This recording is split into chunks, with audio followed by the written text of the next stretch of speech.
Sige, mabutin. Dito tayo ngayon lang.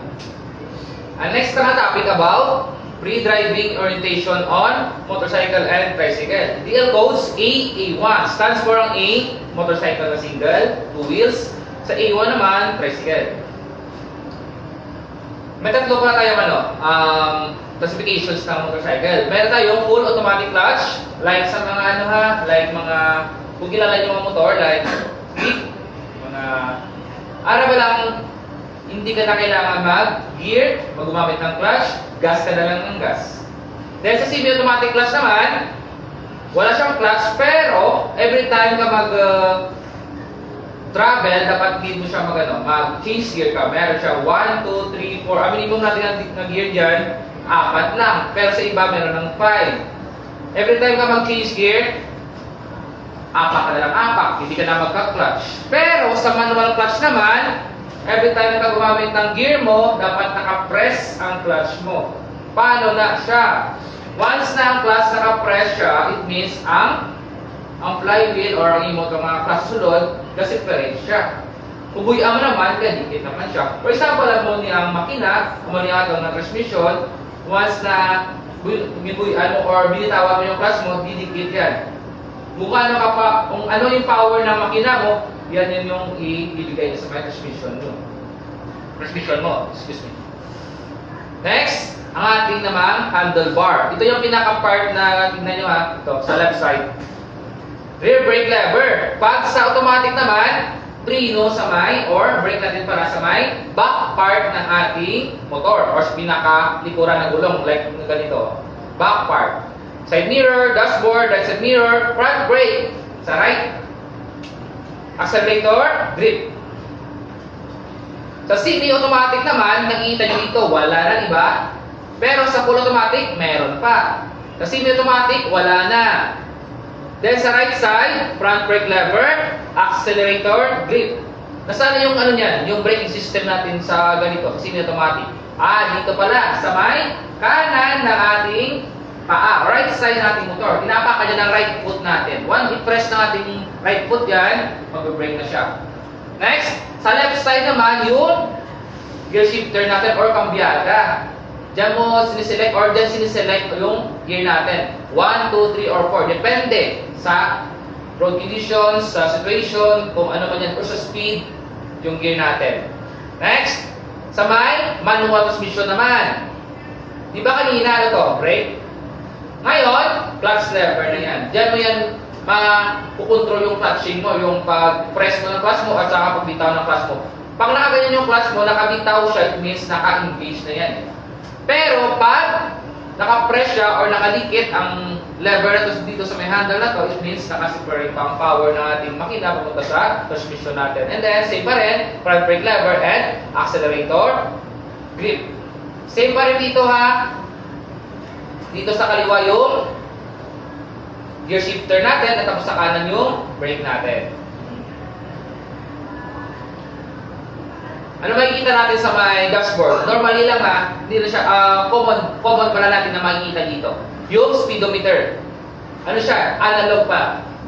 Pero ngayon, uso na yun yung digital ngayon. Hindi mo siya makikita na may arm siya. Numbers na yung makikita mo.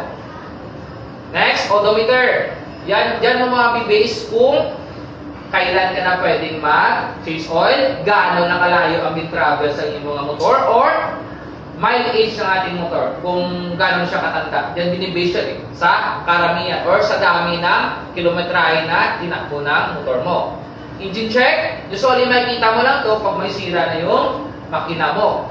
Iilaw lang to pag may need na siyang i-repair or i-diagnose ng makina mo or i-check yung makina mo. Destination, ito naman makikita mo or iilaw to kapag naka-signal ka left or right. Every time ka magpa-signal or mag-switch ng destination mo like left or right, iilaw rin siya. Headlight naman, iilaw lang to kapag naka-high beam yung ilaw natin. Pero pag naka-low beam, hindi naman siya iilaw. Explain ko lang later. Fuel gauge naman, diyan mo makita yung fuel level ng ating motor. Pero ngayon, usually, makikita natin digital pa rin yung ginagamit na yun. Next, tachometer. Yung engine RPM natin. Diyan mo makikita kung gaano na kabilis yung turn ng engine mo. Or minsan, hindi naman to usually na analog siya, digital pa rin sa iba. Then isa, pinaka-importante natin yung engine switch, yung susian. Pero, hindi naman common ngayon to. Kasi meron na ngayong keyless na ngayon di ba? Turn na lang. Hindi mo na pinapasukan ng susi. Sa mga switches na naman tayo, common na makikita natin. Number 1, high and low switch natin or headlight switch natin. Pwede mo siyang i-pick yung ilaw mo pang itaas ba yung tutok na ilaw niya or pang baba. Diyan nakadepende kasi yan Pag wala kang kasalubong, madilim yung daanan, naka-high beam ka. Pero pag may kasalubong ka, pwede mo siyang i-low beam. Isa pa, pag nasa national roads ka, like diversion road, nakikita mo maraming street light. Ano gagamitin mo yung ilaw dyan? Di ba? Low beam lang. Sir, pwedeng patayin? Hindi pwedeng patayin ng ilaw pag gabi. Pero pag well-lighted siya or mailaw naman yung daanan, naka-low beam ka lang dapat. Sa number 2 naman, horn switch. Ang horn switch naman natin, busina yan para sa busina natin. Sa ibang motor, maybe dito sa may itaas, yung busina switch, maybe dito sa may ilalim. Paiba-iba kasi yan Third signal switch, ito naman yung switch natin para sa destination. Like pupunta sa may kaliwa o sa kanan. Depende sa iyo kung saan mo direction ilagay yung third signal switch mo. Sa number 4, engine kill. Ginagamit naman yan sa mabilisang pagpatay ng ating makina. For example, natumba ka, na-discardya ka, nakabangga ka. Pag iikutin mo pa yung susian mo, hassle pa yun Malayo yun sa'yo. Maraming time pa. O, di ba? Pag dito may engine kill ka, mas madali mo siyang iabutin ng kamay mo Nandiyan sa tabi lang yan Ganito pag-hawak mo, nandiyan lang sa tabi yung switch na yan. Number 5, headlight switch natin. Ito yung dot na yan, ito yung off natin or patay yung ilaw natin. Pero sa ibang motor naman kasi, naka-steady na yung ilaw nila na low beam Pero yung combo natin ngayon, off, dim light, tapos yung headlight switch, headlight natin. Pag dito nakatapat yan, yung switch na yan, maybe, pag naka-low beam to yung switches mo na to, low yung ilaw. Pero pag naka-high to, ilaw yung high mo. Sa number 6 naman, starting switch. Common na to ngayon. Kasi, tamad na tayo mag-kickstart or gano'n pa yan, mas mabilisan na ngayon. Ipupush mo na lang, aandar na yung motor natin. May dalawa kasi tayong braking system. Meron tayong disc brake at saka drum brake. Ang common ngayon sa harapan ng mga motor natin, disc brake. Diba? Tapos sa back part natin, drum brake. Para sa akin, mas better na gumamit ng drum brake dito sa back part nating motor kumpara sa may disc brake. Kasi ang disc brake naman, kapag mababa yung downhill or pababa ng pababa, kapag hindi ka marunong gumamit ng engine brake, iinit, tapos magmamalfunction na yan, hindi na yan nakapit. Yung operation para ng disc brake natin, ito yung rotor natin, yung disc na yan. Tapos, yung disc brake naman, iipit yan Once na piniga mo yung yung lever niyan, iipit yan. Iipit. Pero sa drum brake naman, expand. Parang circle lang yan sa loob Once apakan mo yung brake mo or pipigain mo, nag-expand siya. Kaya siya nag-brake. Drivers naman natin. Yung common ngayon sa mga motor, usually makikita mo to sa mga manual transmission or semi-automatic chain or kadena natin. Yung belt naman, usually makikita mo to sa mga full automatic natin like sa mga scooters natin, di ba? Sa propeller naman, hindi naman siya common ngayon. Usually makikita mo sa mga mga vintage, mga luxury na lang, di ba? Side stand. Ang side stand natin, makikita mo yan sa may left side ng ating motor, sa gilid, sa ilalim ng apakan ng paa natin. Usually din mo yan makikita sa gilid, sa may kaliwa. Ang center stand naman natin, makikita mo sa may gitna nating motor or sa belly nating motor, sa pinaka ng part natin motor. Pero, hindi ito common. Bakit, sir? Ibang motor walang ganito. Kaya bumibili sila ng paddock stand. Ito. Yung paddock stand naman, para like sa center stand, maging stable yung motor mo. Once na may gagawin ka dyan, or mag-maintenance ka, magpapalit ka ng kahit ano na dyan, naka-stable yung motor mo, hindi siya matumba. Kaya bumibili sila ng paddock stand. Paddock stand. Maintenance natin. Dapat yung motor mo, gumagana yung front fork niya. Yung shock sa may harapan. Bakit naman, sir? Kapag matigas to, hindi niya ma-absorb yung impact sa mga patpos natin, sa mga lubak-lubak. Yung damage niya sa may sa balikat or sa may arms mo. Next, there's suspension. Same pa rin yan sa front bar mo sa harapan. Dapat sa may suspension mo sa may hulihan, dapat na-absorb niya rin yung shock para hindi naman sumakit yung likod mo. Next, drive chain. Dapat ang drive chain mo may kahit nalangis na kahit konti lang. Di ba? Dapat may lubrication siya. Bakit, sir? Pag metal to metal yung yung isang bagay, kumikiski siya eh. Tapos nag-iinit. Ang metal naman kasi kapag matagal na umiinit, anong nangyayari? Napuputo, di ba? Kasi malalambot yan eh. Kaya dapat lagyan natin na lubrication or mga used oil para mapadulas siya. Rear and front brakes. Dapat, sinecheck pa rin natin yung preno natin sa harapan, sa kasulian. Di paano, sir? Tatanggalin ko pa, sir? Tatanggalin ko pa? Hindi na, no need na. Pwede mo siyang itry na forward a little, stop. Forward a little, stop. Okay pala yung brake ko, takbo ka. Hindi pwede pag sakay mo sa motor mo, arangkada agad. Dapat sinecheck natin yan. Maintenance, rubbers, damper. Sa mga back parts, pala makikita natin sa mga sa mga manual na lang. Sprockets and the pinions natin, ito. Dapat ang sprockets mo, hindi siya pointed, like parang pwede siya panghiwa, di ba? Kasi pag pointed na siya or matalim na siya, pwede may tendency na ito ba? Aangat yung yan eh. Or malakad, sa Tagalog yung malakad yan eh. Basta malakad siya, sabihin mo nga, sprocket ang kanina mo. And then, brake, gas, and clutch cable. Ito yung nangyari sa akin kanina. Kaya medyo nalito ako kanina kasi pagkatapos ko magpagas ng motor ko, inarangkada ko, hindi na siya mag-shift. Tinignan ko dito yung part na yan, buo pa rin yung clutch cable ko. Pero sa ilalim pala na part, naputol na pala yung clutch cable. Kaya iniwan ko yung motor ko sa daan, then nag-taxi ako, pero libre lang. Tapos nagpilibas ako kaya medyo nalito ako. Starting, paano mag-start ng motor?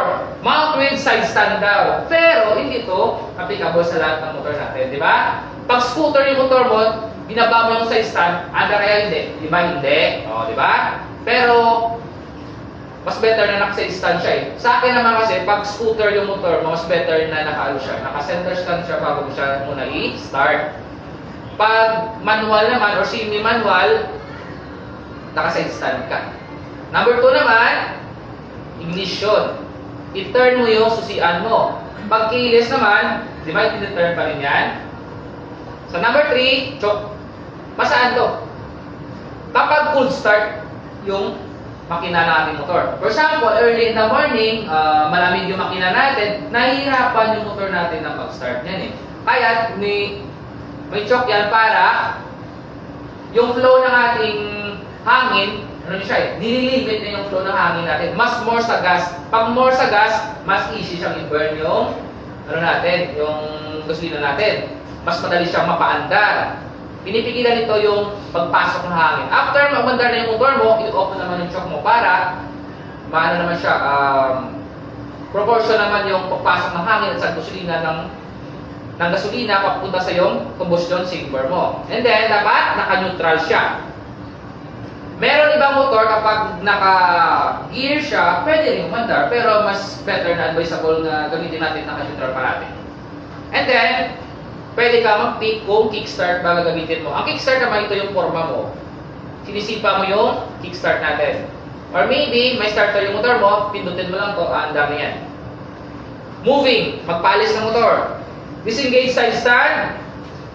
Kung sa manual clutch ka naman, shift to desired gear. Pero ang desired gear na yan, dapat first gear.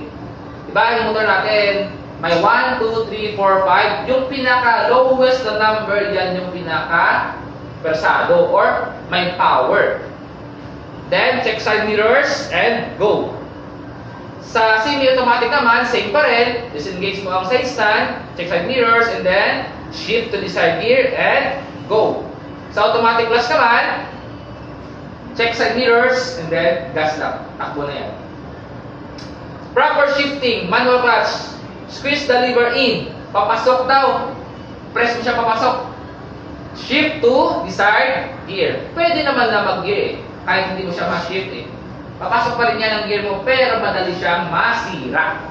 Slowly roll on the throttle while slowly releasing the clutch lever. Shift to first gear wheel when moving off. Kasi may automatic clutch naman, shift to desired gear. Siyempre, first gear pa rin. Slowly roll on the throttle. Ang semi-automatic, kag full automatic clutch, parang ano siya eh, parang same-same lang sila eh. Pero nagkaiba lang dyan, yung sa gear lang. Sa full automatic clutch naman, slowly roll on the throttle. Yun lang. Braking system. Paano mag-brake? Manual clutch and semi-automatic clutch. Release the throttle or accelerator natin. Simultaneously switch on the handbrake and brake pedal. Di na unang pinipigay yung preno natin, yung brake natin. Dapat, yung first natin na pinipress yung back part ng ating motor. Yung rear brake natin muna. Kasi kung nauna yung front brake, maybe, paano ka? Yung parang mag-slide ka or mag-tumbling yung motor mo. Kasi nauna eh. Naunang naiipit yung brake natin sa harapan. Mahirap ito, hindi ko masabi sa Tagalog eh. Limutan mo lang. Then, sa full automatic clutch naman, release the throttle and simultaneously switch on the handbrakes. Sa handbrakes naman natin, kung sa full automatic clutch, dalawa yun, left and right. Mas better na left first, para sa rear brake, and then add ko na lang sa may front brake. Para sa akin kasi, yung sa may handbrake natin sa right side, pang full stop ko na lang yan. Huwag mo siyang gamitin na totally na pang braking talaga. Significance of reading the vehicle's manual, the safety pre-driving method. For example, bago yung motor mo, time to time, kung wala kang mga gawin, tayo muna siyang ibasahin yung manual niya. Baka meron dyan mga life hacks para sa motor mo, kasi hindi naman para-pare yung brand ng motor mo eh. For example, motor ko, ibang brand, sa kanila ibang brand, hindi naman pwede na, ay pre, anong ginawa mo sa motor mo pre? Ano maganda dito? Safety checks natin bago mag-drive ng motor. Dapat, check natin yung brake adjustment, diba? Pinakauna pa natin yung brake adjustment. Check all cables, brake, clutch, and throttle. Check for any leaks on engine oil and brake fluid. Adjust the side mirror before moving off and not while moving. Nakikita niyo ba ang ibang motorista natin? May mirror na nga, pero lingon pa rin ang lingon ang ulo nila. Kasi hindi standard yung side mirror, tapos hindi nakaset na maayos. Avoid downhill parking. Use appropriate safety gadgets. Use center stand whenever possible. Know the proper hand signal and use it religiously. Follow the special laws RA number 10054, RA 10666, and RA number 11235. Explain ko later yan. Use the proper and authorized helmet only. Use safety gadgets like gloves, jackets, driving shoes, driving pants. Kahit na hindi naman ganito yung susutin mo. Like, ano lang, jacket lang, naka-maong pants ka. Mas better kasi maong eh. Once na matumba ka sa motor mo, hindi direkta sa may balat mo yung damage. Do not modify the motorcycle against the regulations, lights, body, and mufflers. Huwag mong i-modify yung motor mo. Pwede mo siyang i-modify eh. Punta ka lang ng HPG. Pwede kang kumuha na doon ng permit na pwede ka mag-change ng color ng motor mo, mag-add ka ng light, mag-change ka ng muffler, kukuha ka ng certification sa may HPG natin. Follow the top box and saddle box regulations. Always use the proper hand signals. Use only one passenger for motorcycle. Nakikita niyo ba dito? Isa lang dapat yung pasahero. Dito sa may syudad, siguro isa lang nakikita ko eh. Pero sa mga province na area or mga banwa-banwa, mas marami na dyan. Statistics shows that 52% of road crashes involve motorcycles. O, diba? Ano mali dyan? Walang safety gadgets. O. Tapos, yung ginamit na motor, two-stroke yan. Yan yung malakas na motor natin, yung two-stroke eh. Yan. Tapos, sa harap pa ng pader. O, diba? Sa akin kasi, pag natuturo ako mag-drive ng motor, hindi ako sa may back part ng motor nakatapating sa harapan ako. Little by little, nagpapalayo ako sa may estudyante ko. Tapos, nabangan ko yung handbrake or clutch mat or ano mo dyan yung batayan ko. Huwag kang hawak kapag tuturo ka sa estudyante mo sa may back part ng motor. Kasi mahihirapan yung estudyante mong balance niya. Dapat sa harapan ka lang. Next, isa dito. Follow the rules on overtaking. O, di ba? Ano mali na motor na yan? Sumingit sa kanan, di ba? Tingnan nyo naman yung daan. Two-way yan. One way naman to, pero dalawang lane. pinilit niya overtake sa tabi ng trailer truck. O, diba? Mabuti na lang yung helmet niya, hindi siya substandard. Kung substandard yan, or walang helmet yan, basa na siguro yung bungo niya. Overtaking or changing of lane, same pa rin yung gawin natin. Signal your intention. Kung saan ka pupunta, left or right, dapat nakasignal ka. Then, make sure that you have enough power and speed when trying to overtake. Kung gusto mo mag-overtake ka, pag manual yung motor mo, downshift ka isa or dalawa, and then, arangkada ka. Bigyan mo ng maraming gas para magkaroon siya ng maraming power. Same pa rin sa full automatic clutch. Di pwedeng mag-overtake ka na parang sa lamay ka lang or sa burol ka lang. Dapat naka-accelerate ka or full power ka. Dapat may pwersa siya. Avoid eye-to-eye contact while overtaking. Do not force the issue. Give way if in doubt. Pag nakita mo sa situation, uy, parang alanganin ako. Huwag mo nang ipilit. Follow the rules of overtaking and changing lane at RA number 4136. Common violations when overtaking and changing lane resulting to road crash. Ito yung mga reasons kung bakit na-disgrasya ka sa pag-overtake mo, pag-change mo ng lane. Bakit kaya? Failing to signal intention. For example, nagda-drive ka dyan ng motor mo, tapos may marami na kasunod sa'yo, bigla ka lang nito. Biglang kanan, biglang kaliwa. O, paano nila malalaman yan? Kasi wala kang ginamit na signal light. Disregarding pavement markings that divides the direction of traffic, counterflow yan. Alam mo naman na two-way yung daan, pinasok mo pa, or one-way yung daan, pinasok mo pa, counterflow ka. Habitual and reckless changing of lanes. Ara ba lang, sa inner lane ka, later, sa outer lane naman, inner lane, outer lane, inner lane. Overtaking on the right of the vehicle even if it is not clear. Mas mahirap mag-overtake sa may kanan pag hindi ka marunong mag-overtake. Overtaking at an intersection, isa pa rin yan, bawal yan. Overtaking while turning, disregarding traffic signs and signals. Ito yung pinaka-common. Yung nag-shortcut sa mga island, nag-shortcut sa mga pedestrian, hindi pina-follow kung saan yung pwedeng lumiko or mag-overtake. Safety tips while driving. Never follow or guide an emergency vehicle. Huwag kang buntot ng buntot sa mga ganyan. Bakit? Dati, uso yan eh. Yung mga may ambulance, marami na kasunod ng motor, di ba? Pero ngayon, pag nakita ka ng enforcers, huli ka. Never play with the handlebar. Never play with the brakes or signal lights. Never rev up at a stop line. Pag tigil mo sa may stop line sa intersection, vroom, vroom, vroom, vroom. Ano kaya mangyayari ato niyan? Maraming suya, ang tawag dyan. Magkakakos ka ng mga road rage sa iba. Never stare at anyone, concentrate on the road, follow the rules of the right of way under RA number 4136. Loading and unloading ng ating motor. Ideally, the weight of the rider must not be less than 1/3 of motorcycle and additional load. Make sure that the load is properly secured. Advise the passenger to follow the driver's body at all times. For example, ikaw naman na driver, may angkas sa likod, paligo ka sana sa may kaliwa, yung katawan naman ng kasama mo sa may kanan. Or kina-counter niya yung direction.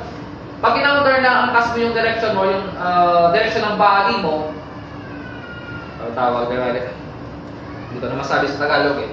Yung parang makakabala sa yan eh. Yung inihila ng gravity sa kabila, hinihila ka na sa kabila, pwede sinama, tumba kayo. Advise the passenger to hold tight while the motorcycle is moving. Same pa rin na, dapat, kung ikaw yung angkas, driver, dapat nagano'n yung kamay nyo sa bewang mo. Pero, hindi naman nabay sa lahat yan, di ba? Kasi ano naman yan eh, kung friend mo or girlfriend mo, asawa mo, pwede siguro. Para sa akin, mas better na ang kamay ng pasahero sa balikat mo eh. Kung sa babae, mas better pa rin kasi once na mag-brake yung driver, pwede mo siyang panangga sa dibdib mo yung kamay mo or para hindi mo siya lumapit or makadikit kayo. Kasi mahirap dito sa may likod eh. Pag nakawa ka ng ganito sa grab bar, mahirapan ka mag-ano ng katawan mo, magsabay sa may driver. Advise the passenger not to remove the feet from foot pegs except when dismounting. Isa pa rin to, ha? Huwag niyo tanggalin yung paa niyo sa may apakan. Bakit, sir? Once na matumba kayo dyan, yung footpeg kasi natin, ganito siya. Minsan, ganito kahaba yun. Pag dito yung paa mo, di ba nakapa ka? Pag natumba, maipit ka kaya? May tendency na makasupport pa yung footpeg sa'yo. Pag natumba ka, ganyan o. Nakatungkod yun eh. Yung paa mo dito pa rin. Hindi ka maiipit. Unloading or dismounting. Passenger first, avoid loading passenger on a downhill. Kung magdiskarga naman ang pasahero mo, mauna pa natin yung pasahero. Or, usap pala bababa ka ng motor mo, may pasahero ka, unahin pa natin yung passenger. Sir, pwede sir sa automatic sir na mauna yung driver. Di ba sa automatic naman kasi, sa scooter, pwede mo siya gano'n yung paa mo dito. Ilabas mo na lang, labas ka na sa motor or nakababa ka na sa motor mo.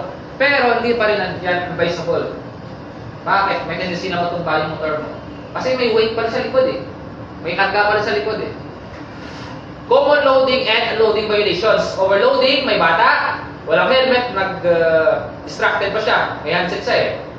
Overload, walang helmet, kawawa ang bata na to. Sabi ba? Paano yan kapag nakabitaw yung kamay ng bata dyan? Ano mangyari kaya? Mahulog, maipit ng truck. O maybe. Nakita niyo ba yung mga delivery boy natin, yung mga likes sa mga Shopee, mga ano ganyan, overload tawag din sa kanila. Kita niyo mga karga na marami, bawasan na yan. Other motorcycle regulations na malabas sa isang CLTO ha. Tandaan niyo lang to. Pag sinabing top box, dapat may maximum capacity of 2 full-face helmets. Dapat kasya ang dalawang helmet.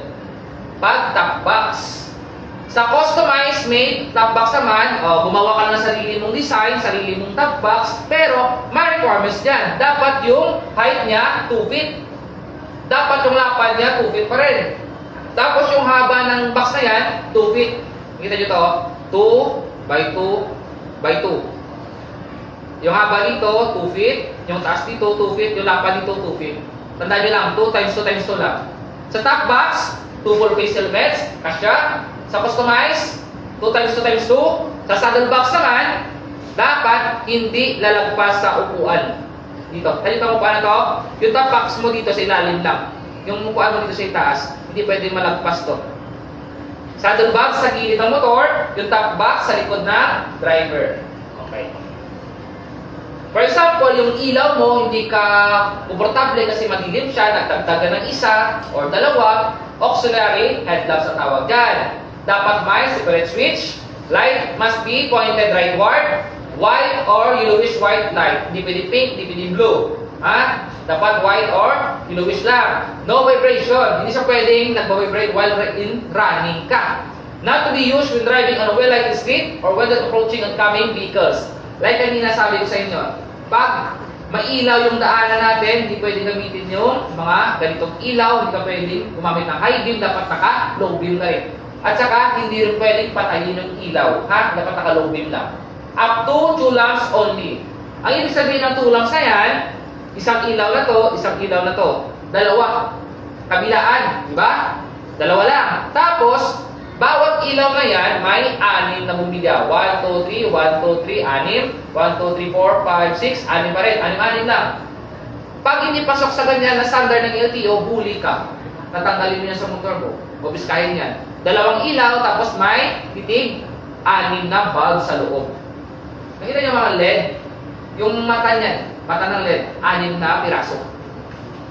Light must be directed 20 cm downward at 10 meters forward. Yung range ng headlight mo or yung auxiliary lamps mo dapat 10 meters yung range niya. Yung haba, yung pinakadulo ng ilaw na yan, nalagpas. Lamp must not be higher than handlebar, must not be used in lieu of headlamp. Next naman, for example, gusto niyo naman mag-drive ng tricycle operation should only be confined along city or municipal roads, not along national roads. O, di ba? Bawal i-travel yung tricycle natin sa may national road. Operation is limited only to roads not traversed by higher modes of public transport. Exceptions. Local sa Cagayan may allow if there is no other alternative road. Operating condition zones. Kung gusto niyo lang mag-drive ng mga tricycle, ha? You look with your eyes and see with your mind. Ano ibig sabihin yan? Tingnan mo muna yung sitwasyon and then analyze mo. Pag analyze mo, ano kaya gagawin ko? Pag alam mo na kung anong sitwasyon, dyan ka na mag-execute or magsasagawa or mag-iisip ng magandang gawin para iwasan yung trouble or road crash. Yan yung mga yan yung mga way natin para maging defensive driver. Tingnan muna yung sitwasyon, analyze, and then mag-isip ng mga bagay na makakaiwas. For example na lang, nahirap ma-explain eh. For example, may nakita ka sa dulo, may crossing. Ano pumasok sa mind mo? Ay, may crossing? Sige, mag-low speed ako. Landahan mo na ako, and then mag-check mo na ako bago tumawid. Oh, may tao sa dulo, nakatayo. Ano kaya ang possible na gawin ng tao? Maybe, tatawid siya, di ba? Patawid bigla. Or maybe, patumba siya. Pagtumba niya or pagtawid niya, pwede ko siya mabunggo. Pwede mo siguro na, sige, dandahan mo na ako, and then pagmusina ako sa kanya.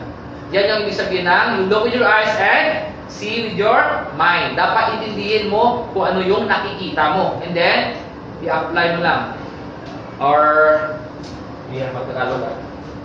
Sorry ha. Okay, may Tagalog tayo kasama dito eh.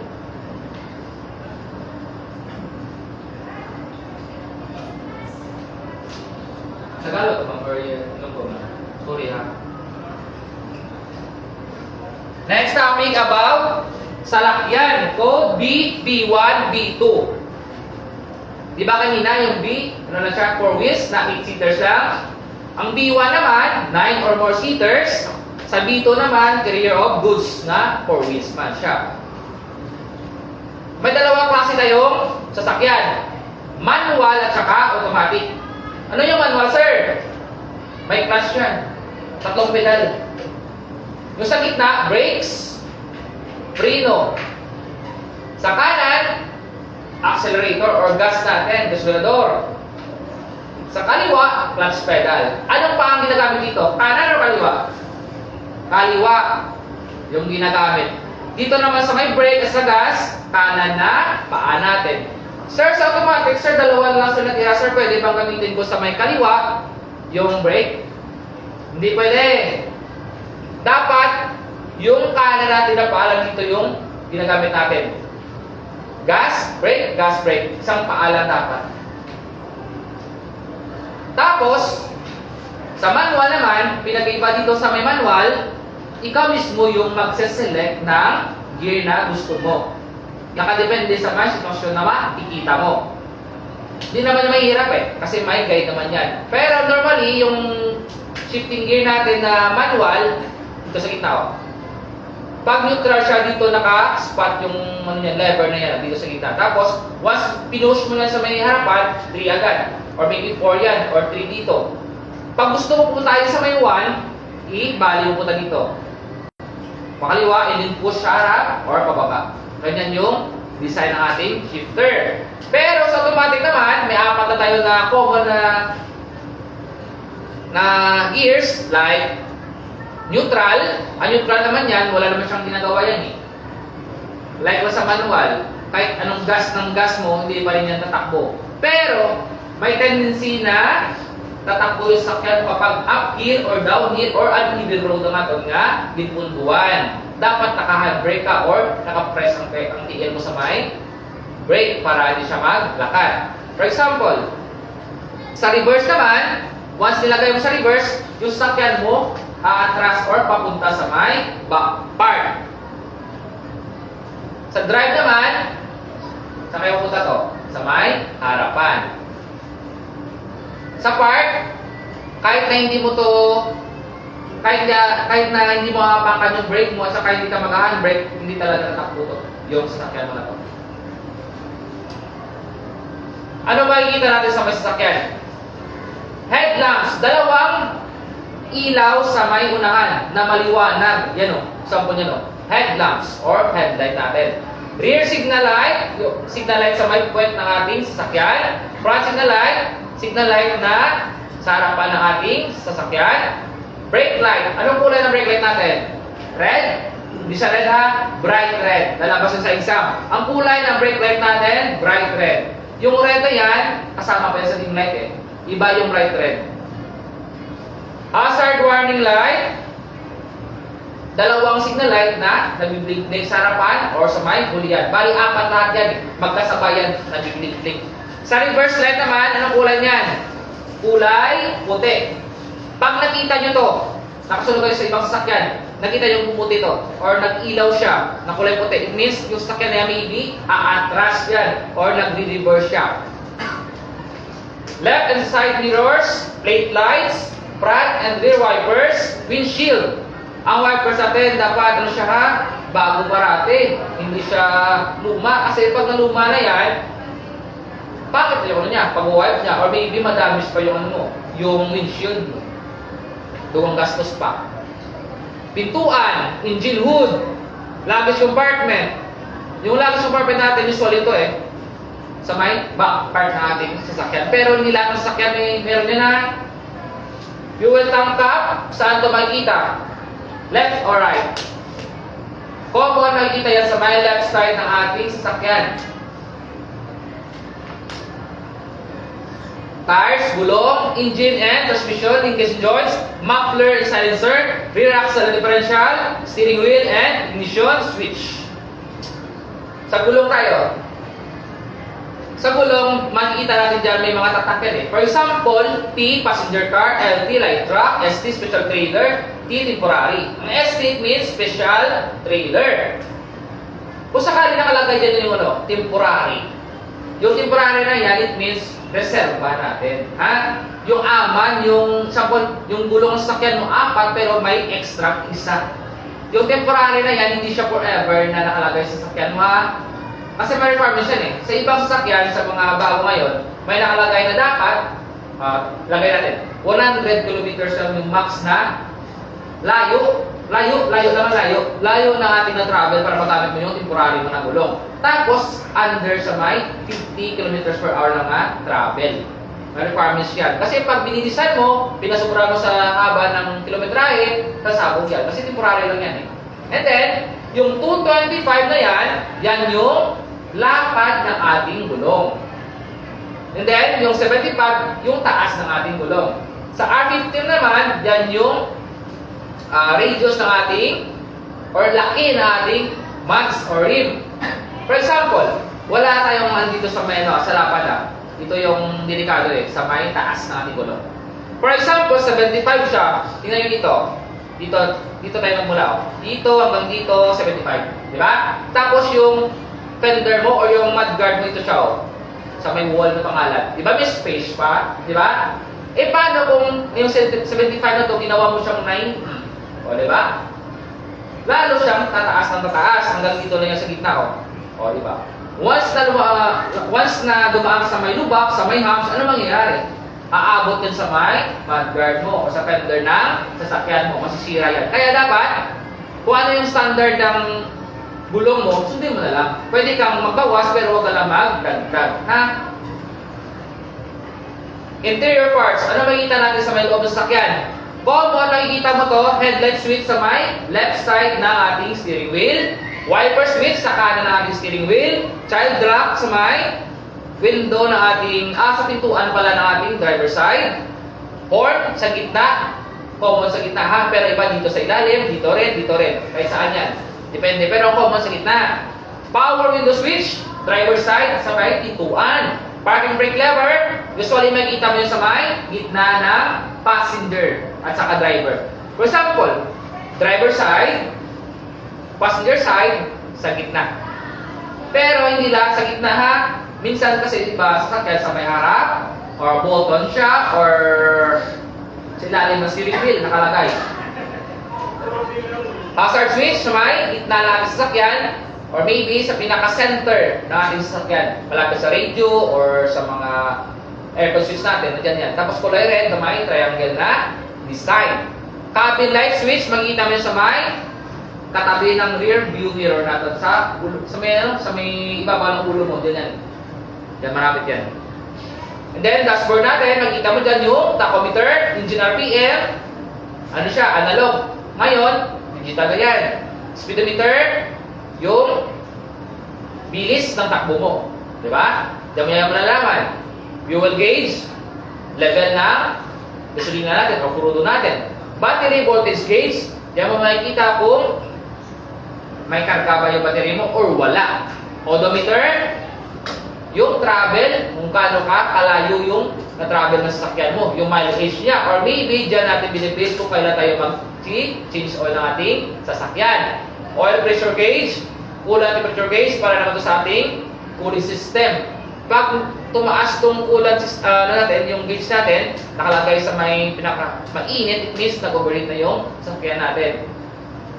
Pero itong dashboard na to, ano siya eh, dati pa yan, hindi mo na yan makikita ngayon. Makikita mo na yan sa mga old na mga sasakyan natin. Pero ngayon, pag may problema yung sasakyan natin, mabilis natin malalaman kapag makikita mo yung mga warning lights or warning signs natin. Explain ko na later. Katulad nito. Brake warning light. Once malfunction na yung preno mo, yung brake system mo, sira na, or may problema, iilaw to. Or maybe yung handbrake mo, lever mo, hindi na siya na-down, or hindi mo siya pinalis ilalim. Naka-engage pa rin yung brake natin. Airbag warning light. Maybe yung airbag mo nakasira na, or sira na, malfunction na siya, hindi na siyang i-replace. Door ajar open. Makikita mo yan kapag yung pintuan mo, alangan sa may close, bukas siya, close nga, pero hindi siya totally close. Oil warning light, maybe, hindi mo na mag-change oil, hindi na siyang replace ang oil mo, or magdagdag ka, o kulang ba, ganon. ABS caution light, gusto nyo makikita mo ito kapag nag-ilaw to, mga sensor natin, sa anti-lock braking system natin, baka sira, or mga about tira. Seatbelt warning light, common to makikita mo sa sasakyan natin. Kapag nag-drive ka, hindi ka maka-seatbelt, iilaw to. Dati, pero ngayon may kasama na siyang tunog. Kapag hindi ka nakapag-seatbelt. Sa coolant warning light naman, pag nakita mo to, yung ganitong sign, maybe may problem ang sasakyan mo about cooling system. Like nag-overheat siya, wala na siyang tubig, wala na siyang coolant, wala na siyang water pump, or sira na. Ganon. Battery warning light naman, makikita mo to about sa, for example, mga battery mo may problema, hindi nagsa-charge, walang laman, lost connections, or hindi na siya nagsa-charge. Hazard warning light, nagda-drive ka pero nakalimutan mo i-off yung hazard warning light mo. Other safety features natin sa sakyan: seatbelt, airbags, child restraint and window lock, head restraints, have improved prevention of which plus. Pag wala kang head restraint ng ganito, headrest ng kanila, was mabunggo ka or makabangga ka, yung impact niyan, walang tutukod sa ulo mo, katulad nito. Sumusuporta kaya sa ating ulo kapag na biglang umangga para hindi mabali yung leeg natin. Yung sa child restraint na naman, para sa mga bata natin at saka window lock natin. Pag hindi mo niya nilock yung window lock mo or yung pintuan mo, may tendency yung bata bubuksan niya bigla, di ba? Dapat nakalock din parate. Yung switch natin na ganito, tapos sa may left side ng driver natin, nandiyan din. Significance of reading the vehicle's manual, the safety pre-driving method. Ano gawin natin bago mag-drive ng sasakyan? Adjust the side mirror. Adjust the seat and head restraints. Wear your seat belt. Pero para sa akin, mas better na unahin mo yung adjustment ng upuan mo. Pag upo mo dapat ng ganito, dapat yung paa mo hindi siya stretch na naka-straight siya. Dapat naka-bend na siya kunti. Na ganito siya. Hindi pwede nang ganon. Kasi pag nag-apa ka ng brake mo or gas mo niya mamaya, mapupus mo yung body mo, di ba? Kapag naka-bend siya kunti, add ka na lang or impress mo na lang siya. And then, mirrors. Reach the accelerator and brake clutch pedal with your foot to check for comfortable distance. Clear the windshield and windows of distracted items. Close and lock the door. Switch on the ignition by turning clockwise and start the engine. Sa sasakyan, hindi na pa lahat tinaturn yung susian. Meron tayo ngayong push button. For example, sa adjust mirror natin, ganito. Meron tayong manual na pag-adjust Yung kamay mo lang ina-adjust mo. Pero sa ngayon, meron tayong left and right side mirrors. Lagay mo sa left, adjust yung left natin papunta sa may kaliwa, pataas, pababa, or kanan na part. Sa right naman, same pa rin yung operation. Sa head restraint naman, sa may upuan natin, usually yung pag-adjust niyan sa ilalim Dito sa may ano mo, sa gitna, tapos iangat mo lang sa taas, and then pull mo lang or pupush mo sa may backward. Pero may ibang sasakyan naman sa may gilid, pag ganito siya. Wear your seatbelt. Mali ito ito yung tama, ito yung mali. Ito yung tama, ito yung mali. Hindi pwede ito sa may dip-dip. Reach the accelerator and brake clutch pedal for comfortable distance. Sa windshield naman, dapat free siya. Walang nakalagay ng mga something dito na bagay-bagay. Anti-distracted natin yan. Bawal yan. Ilang kabituan. And then, ignition natin. Start that engine. Moving manual clutch. Magpaalis naman ang sasakyan natin. For example, yung manual ka, shift to lever first gear, avoid shifting to second gear. Same pa rin sa motor, dapat parang nasa first gear ka. Primera, sabi nila.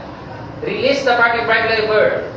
Slowly release the clutch pedal while simultaneously pressing the gas. The driver will feel a very slight vibration indicating that the engine and transmission are already engaged. Para sa akin yung paa natin dapat dito lang muna. Clutch brake. Clutch brake, gear 1, and then handbrake down. Angat ang clutch konti. Bakit ang clutch konti mo, may ma-feel na dyan.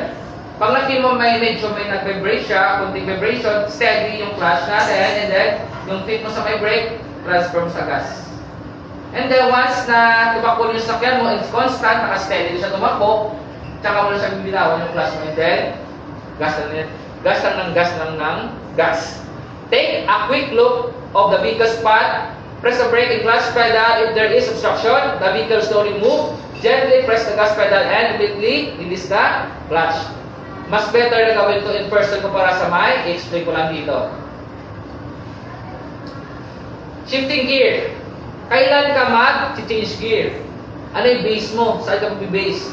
Maybe sa may speed.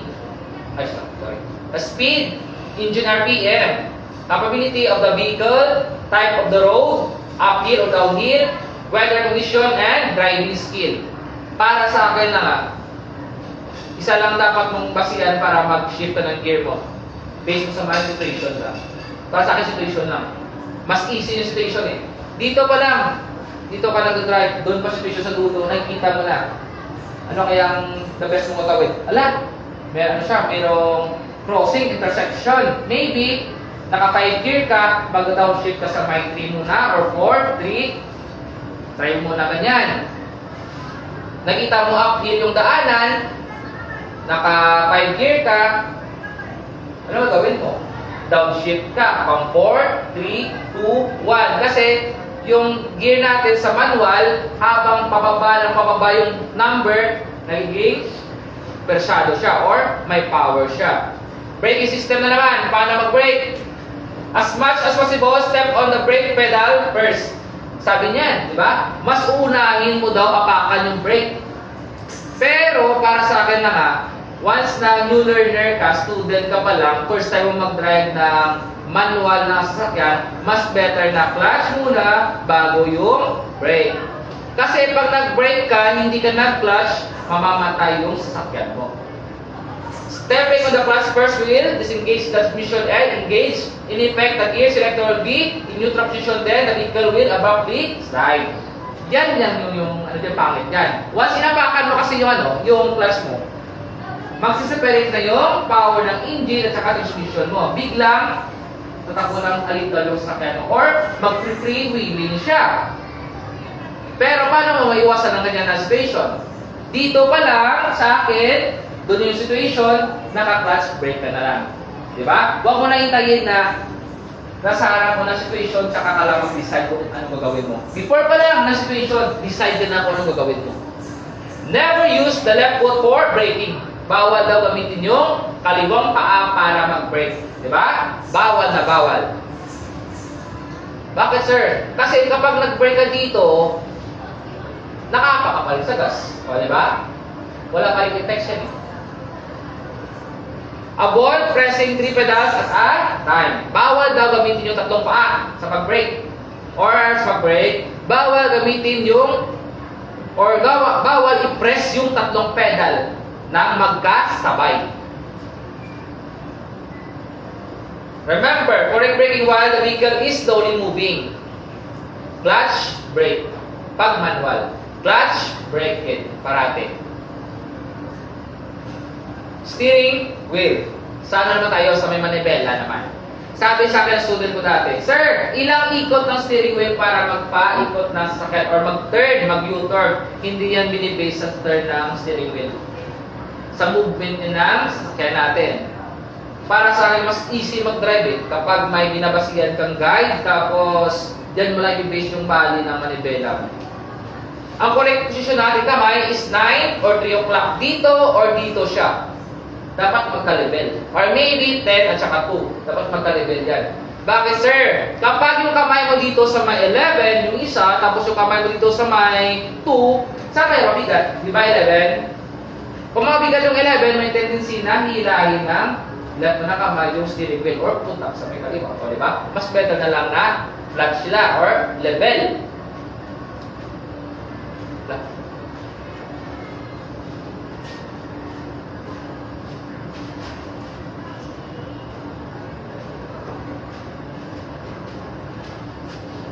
Example, ang tawag dyan oversteering. Napasobra sa ikot ng manibela.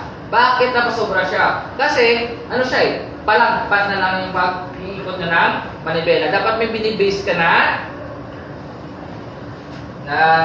guide. For example, ito yung guide mo. Ito, ciao.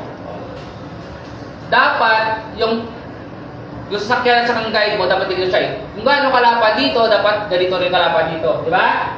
Pag ganyan yan. Saan kayo nakatutok? Dito, di ba? Malaki yung space dito, di ba? Ano ang gagawin mo? Ikot na kaliwa ako. Dito pa. Kulang pa? O, dito pa rin. Kulang pa rin? Ba't pa rin? Uy, napasubra? Balik naman sa kaliwa. Sa kanan pala. O. Stay straight ka lang. Lumalayo? O, left ka naman. Mahirap pa? Yes. Pero mas madali yan kapag nasa acto na tayo pag mag-drive kumpara sa may explain lang eh. Tapos, yung advice ko lang, kapag paliko ka para makukuha mo talaga yung perfect na pag-turn, ano gawin mo? Mabilis ba or dandahan lang?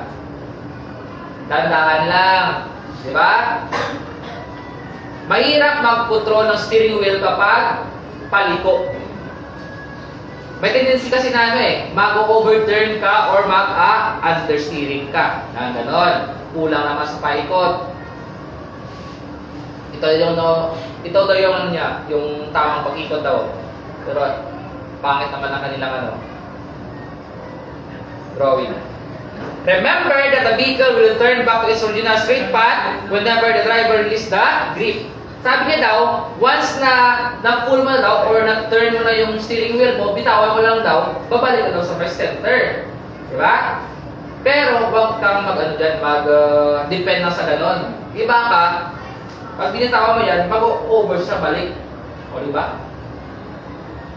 Mag-wiggle-wiggle yung sasakyan mo, hindi mo na siya makontrol. Pag nangyari naman sa inyo yan, na hindi mo na makontrol yung sasakyan mo, mas better na lang na mag-slow down ka.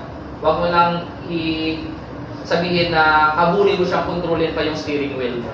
Slow down na lang. Reversing. Magpa-atras naman. Turn your body to the right and look backward. Put left hand on the top of the wheel and pinaka-center sa 12 o'clock daw. Release pressure from brake while slowly releasing clutch pedal. Just enough move to because slowly. Turn the steering wheel towards the direction, desired location. Keep foot over the brake at all times while checking traffic. Wala lang pag-sa na parking nose in. Parking nose in na daw. Unahan ng ating sasakyan. Okay. Tingnan niyo yung example niya. Oh. Malapad yung space, di ba? Malaki yung space dito. Tingnan niyo. Okay. Ganyan yung setup niya. Di ba?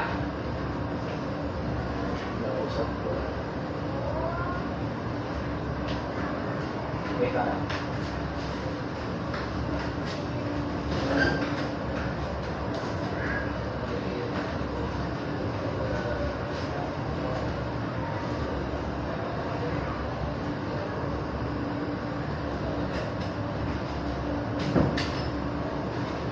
For example, papasok ka dito, di ba? Dito ka lang mula, or dito ka muna lang mula. Kasi hindi naman pwede tumahan dito, di ba? Overflow ka na yan, di ba? Dito ka muna lang mula. Hazard. Uy, dito space. So, ganun ka muna. Ito yung magiging guide mo. Pumunta ka dito. Ano gawin mo? Kanan ba, kaliwa? Kanan? Oh. Kanan, kaliwa? Kanan? Oh. Kanan, kaliwa? Kanan ulit. O. Pag ganito yung forma ng sakyan mo, nasubra sa kanan, kaliwa naman, di ba? O, kaliwa, kaliwa, center. May binibase ka na guide. Pag dito ka naman nagpula sa kabila, same pa rin. Saan ka mag-base? Dito ba? Or dito ba? Same pa rin, dito pa rin. O. Ano gawin mo? Kaliwa, kanan. Kaliwa ka kasi malayo ka dito sa guide mo, di ba? Dapat kasi, di ba sabi ko sa inyo kanina, dapat yung katawan ng sakyan mo at saka ng guide mo, magkaganon sila parate, di ba? Hanapin nyo parate dito yung distance dito. Dapat same sila. O, ganito ka. O. Ano gawin mo? Ah, okay, left. Ay. Ano gawin mo? Left pa or right na? Kung magle-left ka, common sense na lang. Ano mangyayari? Punta dito. Abang ka. O, straight muna ako. Straight muna ako. Ano gawin mo naman? Left or right? Left ulit? Left ulit? Left ulit? Left ulit? Straight. Ganon lang. Dapat may binibase ka ng isang bagay para makakontrol ka ng steering wheel mo. Kasi kapag wala kang guide, mahihirapan ka mag-turn ng steering wheel mo. Kung saan putahin ba ito? Saan ba ito? Saan ba ito? Okay. Next. Same pa rin dito. Tingnan yung example na nila. Yung first position yan dito. Diba? Correct naman yan eh. Okay. O. Second. O, third. Fourth. O, diba? Ganun lang. Sa akin naman dito. Dito ka lang mula. Kasi yung parking natin sa mga parallel, dito lang dapat eh. Papunta lang dito ha, sa kanan lang. Hindi ka pwedeng mag-counter or dito yung sasakyan mo nakaharap. Hindi pwede yan. Pag dito ka nagmula, oh. Kanina yung sample niya dito yan eh. Oh. Tapos, nagganon siya. Tapos, nagganon siya. Pero para sa akin dito lang ah. Yung puwet or yung guide mo dito siya. Yung back part na sasakyan. Yung mirror mo dapat naka dito. Nakalay dito. Mirror dito ah, mirror. Yung side mirror mo, nakatapat dito. Level. First move yan. Yung second move mo, mag-turn ka ng left. Pag turn mo ng left, titingnan mo sa mirror mo yung reference point mo, yung guide mo. And then, pag nakita mo na yan, tigil ka. And then, center mo ng steering wheel mo, gaganon yung sakyan mo.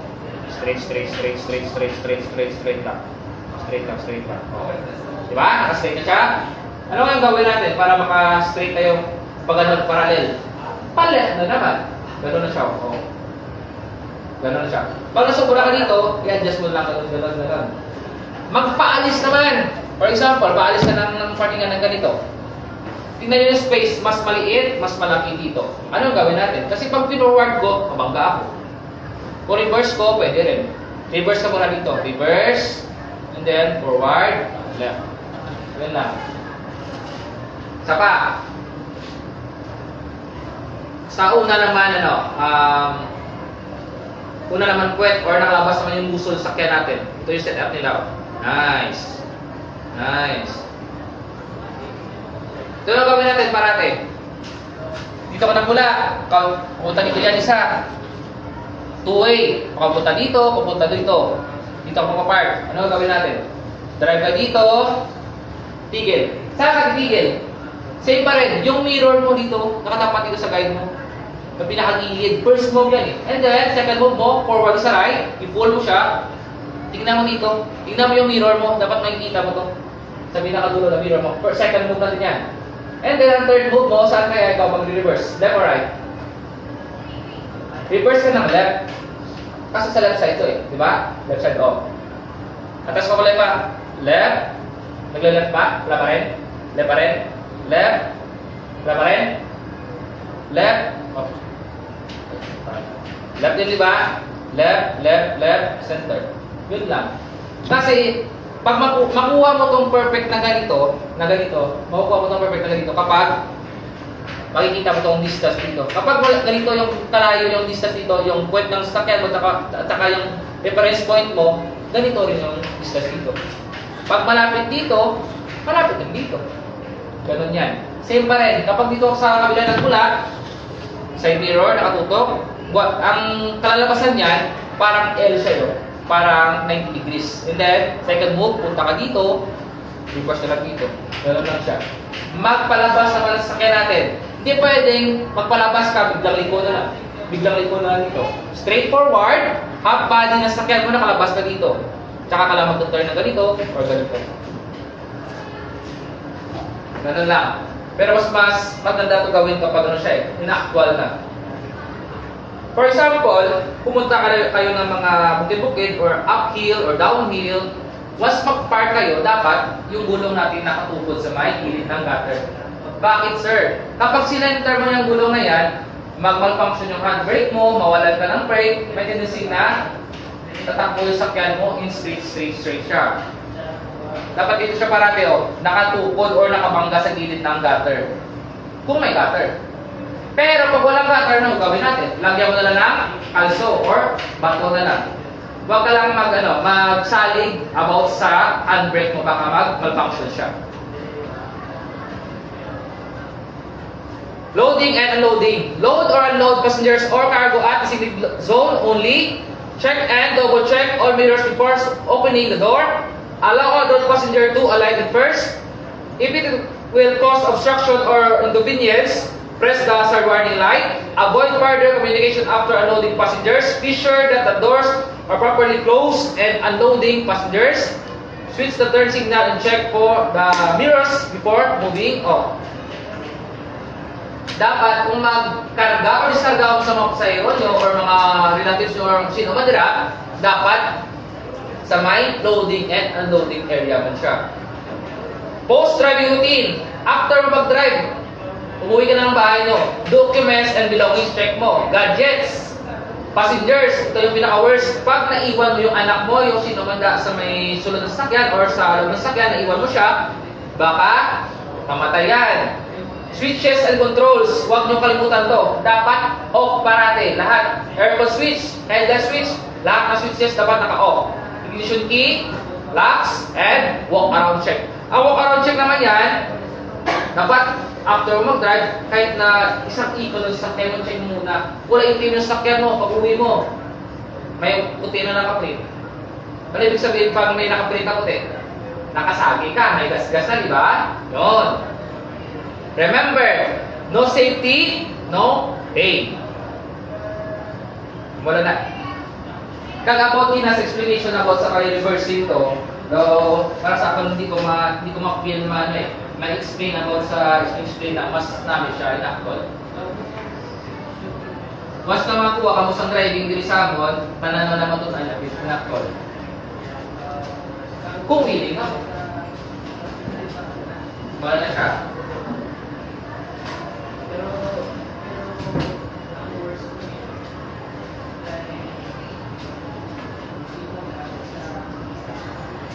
May yata sa inyo nga gamay lang nga quiz man lang siya, pero alam mo siya ginagawa, hindi maging siya basis na makapasara kung tribog sa hindi. Yun yung niya choice. Pero ang isa pwede, 3 test na siya about sa LTO, wala kapwa ako ng group, para lang natin kung may isa. I-answeran yung subong, tapos sa buwas mabalan nyo ng yung ako score, pwede nyo man ang buwas ma-recheck kung hindi ka mo nagsala. Yan, ito na sito.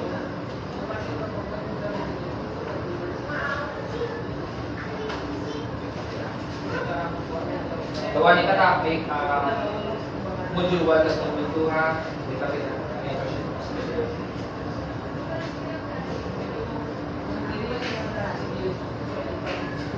Iba.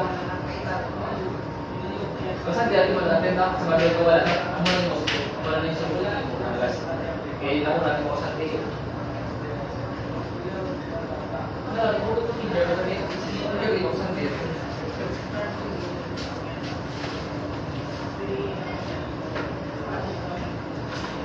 Ang module 1 na wala ako na. And then saan natin mo suppose mo tingkol? Suppose mo tingkol na may klase mo ikaw. Kaya man. Kasi wala na estimated sa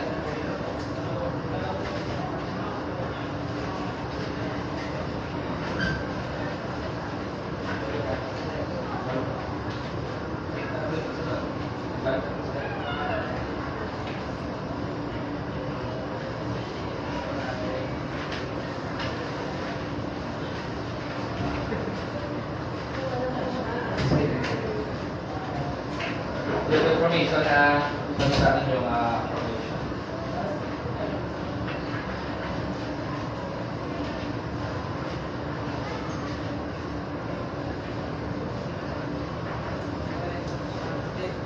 Nag-uutas ang information. Tapos ang topic na tanapot was about defensive driving, about road race, sa tanan. Mga maging mayo inyong